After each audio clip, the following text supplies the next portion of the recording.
5 cara membersihkan pembuluh darah secara alami. Apa saja? Saya akan bahas dalam episode kali ini.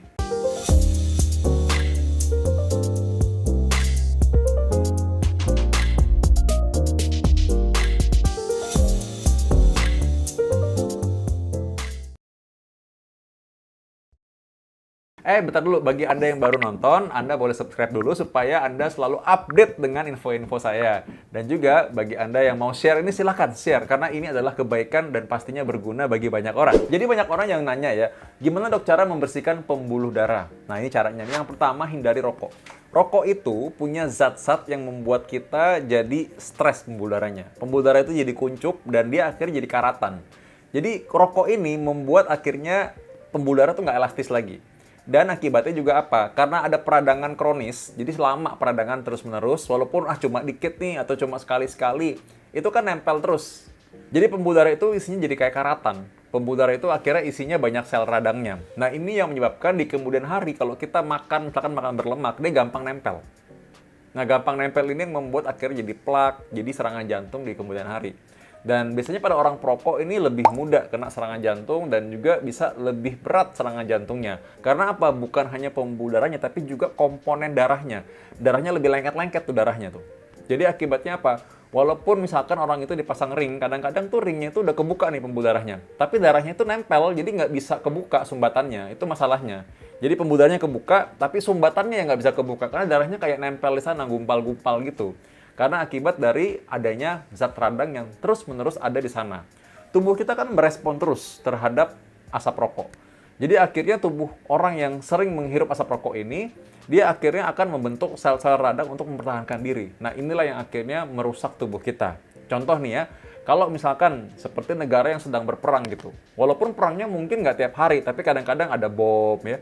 Akhirnya rakyat itu jadi bawaannya selalu siaga terus kan. Nah, badan kita juga gitu, tiap kali siaga terus. Nah, bayangkan kalau siaga terus tuh artinya apa? Dia akan mengeluarkan sel-sel yang akhirnya juga bisa merusak tubuh kita sendiri. Nah, karena itu yang menjadi bahaya.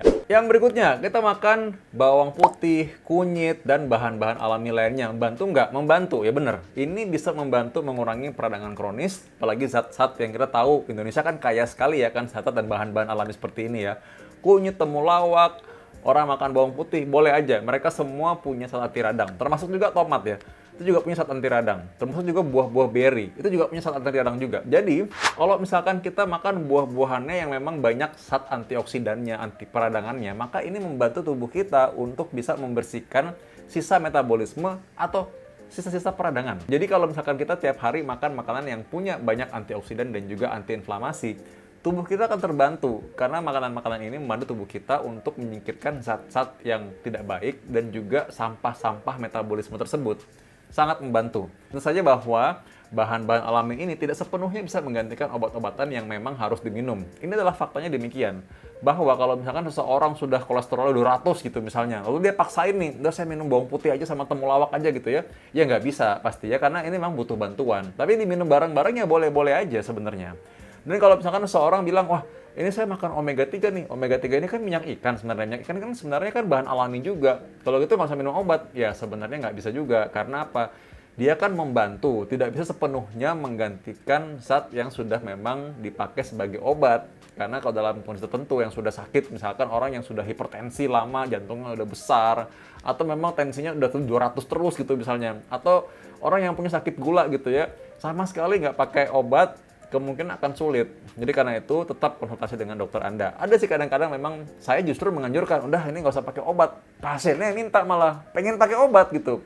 Tapi ada juga sudah harus pakai obat, nggak mau. Jadi ini yang saya bilang kita harus komunikasi dengan dokter. Coba kita lihat yang mana nih yang bisa, yang mana yang enggak. Yang mana yang bisa ditawar, yang mana yang, wah ini sih kayaknya udah nggak bisa gitu ya. Karena ini kan badan Anda sendiri loh. Ini kan Anda juga tahu badan Anda seperti apa, dan Anda juga harus juga tahu bagaimana cara merawatnya. Nah, kalau Anda bawa mobil Anda ke bengkel, lalu ke bengkel udah gitu mobilnya dibilang, oh ini harusnya ganti mesin nih, gini-gini. Ah, enggak lah, nggak usah gitu ya. Nanti kalau misalkan mogok tengah jalan, ya kan gimana? Kan susah Anda sendiri, ya. Jadi karena itu, ingat selalu komunikasi dengan baik dengan dokternya. Kalau memang Anda mau tanya, jujur aja tanya, dok, gimana kalau begini? Gimana kalau begini, gitu ya. Jadi dokter juga bisa menjelaskan, kira-kira ini masih memungkinkan apa enggak, gitu. Ya, jadi karena itu, tidak semuanya bisa dengan mudah digantikan dengan bahan alami, Tapi bahan alami tadi bisa membantu membersihkan pembuluh darah Anda. Yang ketiga ya, Anda tidak boleh banyak stres. Waduh, itu banyak susah sekali ya. Orang kalau bilang nggak boleh stres, gimana caranya nggak boleh stres? Orang tiap hari aja pasti ketemu orang stres, pasti bawaannya pengen marah kadang-kadang karena apa nih? Waduh nih kok nyebelin sekali ya. Nggak mungkin lah orang nggak stres. Tapi hindari stres atau atasi stres. Kalau menghindari stres sama kayak menghindari pekerjaan. Orang nggak dapat pekerjaan malah stres juga. Jadi kerja malah kadang-kadang bisa merilis stres, iya kan? Ada kan orang-orang di sini, coba Anda tulis di komen, ada nggak Anda pernah ketemu orang yang senang kerja? Kalau kerja malah happy ya, malah jadi kalau nggak dikasih kerjaan malah stres. Jadi karena itu nggak bisa kita kadang-kadang menghindari stres, tapi kita bisa mengatasi stres. Gimana caranya? Dengan cara mendengarkan musik-musik misalnya ya, kita dengarkan musik nih misalnya gini ya, kayak gini. Jadi kita mendengarkan musik-musik yang membuat kita senang, moodnya happy ya, itu adalah cara kita mengatasi stres. Atau misalnya ada orang, saya tuh punya teman ya, dia itu hobi melukis. Jadi setiap kali dia stres, dia pergi, tau nggak? Dia gambar-gambar. Itu gambar-gambar tuh dibuang-buangin begitu aja karena dia pikir ya ini kan cuma buat ngatasin stres. Padahal saya bilang sayang loh, ini bisa dijual nih ya. Karena dia bagus banget gambarnya. Jadi ada juga orang yang senang itu malah olahraga. Jadi olahraga itu mengatasi stresnya dia. Jadi dia kalau pagi-pagi dia harus olahraga dulu. Kalau nggak stres katanya gitu. Atau ada yang kebalikannya. Tiap kali pulang kantor dia harus punya waktu untuk ke gym. Karena soalnya kalau ke gym katanya dia lebih enak moodnya. Tidur bisa lebih nyenyak juga ya, walaupun dia bilang harus sore-sore nih, kalau malam kan keburu deket sama tidur, jadi dia nggak bisa tidur nanti malam, jadi harus sore-sore harus dia ke gym. Jadi masing-masing orang punya cara untuk mengatasi stres. Jadi ingat ya, atasi stres. Anda harus tahu hobi Anda apa, lakukan hobi Anda supaya ini bisa membersihkan pembuluh darah. Kenapa? Nah karena gini, kalau kita stres, ini hormon-hormon dalam tubuh kita itu membuat sel-sel ini, ada sel-sel namanya interleukin itu makin tinggi. Nah, sel-sel inilah yang akhirnya merusak tubuh kita. Anda percaya kan? Ada orang bilang, oh ini karena pikiran nih makanya jadi sakit. Percaya ya? Coba yang percaya tulis di komen ya. Ada yang bilang gitu, pikiran nih makanya jadi sakit. Nah, harusnya kita juga bisa ubah nih. Justru kalau gitu, pikiran bisa menyembuhkan. Ya, kalau ada pikiran yang membuat seseorang bisa menjadi sakit, kalau itu ada pikiran juga, kita kalau bisa kendalikan, kita harusnya bisa juga membuat tubuh kita lebih baik. Ya, jadi kita menghindarkan sel-sel radang di pembuluh darah dengan cara apa? Kita mengendalikan stres. Kita tahu bagaimana cara supaya kita enjoy, gimana caranya supaya kita bisa tetap punya waktu untuk kumpul sama teman-teman, gimana cara kita bisa kumpul sama keluarga gitu ya, dan kita bisa nggak stres. Kita bisa, wah ini udah relax nih, terkerja lagi ya gitu ya. Yang keempat, gerak aktif gerak olahraga. Di olahraga ini dia namanya myokines ya. Myokines itu adalah semacam komponen dalam tubuh kita yang dikeluarkan kalau kita ada kontraksi otot. Jadi kalau kita olahraga, otot kita kan kontraksi nih ya. Bisa lari, bisa mungkin angkat beban ya, latihan ketahanan, latihan kekuatan, itu dia mengeluarkan myokines ya. Ini adalah komponen yang membuat tubuh kita lebih baik. Dia menghilangkan sel-sel radang, dia menurunkan angka stres juga, dia membuat pembuluh darah juga semakin elastis, dan dia meningkatkan fungsi jantung. Nah, jadi apa? Pembuluh darah kita juga terhindar dari sel-sel radang yang merusak. Jadi bisa lebih bersih dari sel-sel radang. Dengan cara apa? Olahraga. Olahraga ini obat yang paling gampang. Contoh ya, orang kalau punya alasan, oke nih, kenapa nggak Anda pilih diet? Ya, diet bener. Orang kadang-kadang tidak bisa leluasa pilih makanan. Kadang-kadang makanan mungkin ya adanya itu, ya udah dia makannya itu. Tapi kalau olahraga, dia bisa olahraga kapan aja. Olahraga kan pakai badan sendiri. Dia exercise bisa kapan aja. Mau latihan fisik kapan aja bisa. Mau dia apapun pekerjaannya sebenarnya dia bisa olahraga. Jadi karena itu olahraga ini adalah obat yang paling mujarab untuk bisa membersihkan pembuluh darah. Karena adanya myokines yang bisa membersihkan pembuluh darah dengan cara apa? Kita kontraksi ototnya. Dan ini bisa membantu sekali. Olahraga ini beda sama kita sibuk loh ya.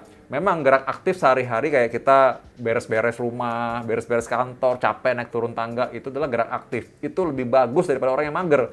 Tapi kalau mau lebih bugar lagi, mau nggak cepet capek, itu dengan olahraga. Ya, olahraga ini membantu kita supaya tetap fit dan bugar, tetap ceria, dan menjaga pembuluh darah kita tetap sehat. Nah, sekarang yang kelima, menjaga berat badan tetap ideal. Nah, ini dia nih. Gimana caranya menjaga berat badan tetap ideal? Kok bisa hubungan dengan membersihkan pembuluh darah? Ada.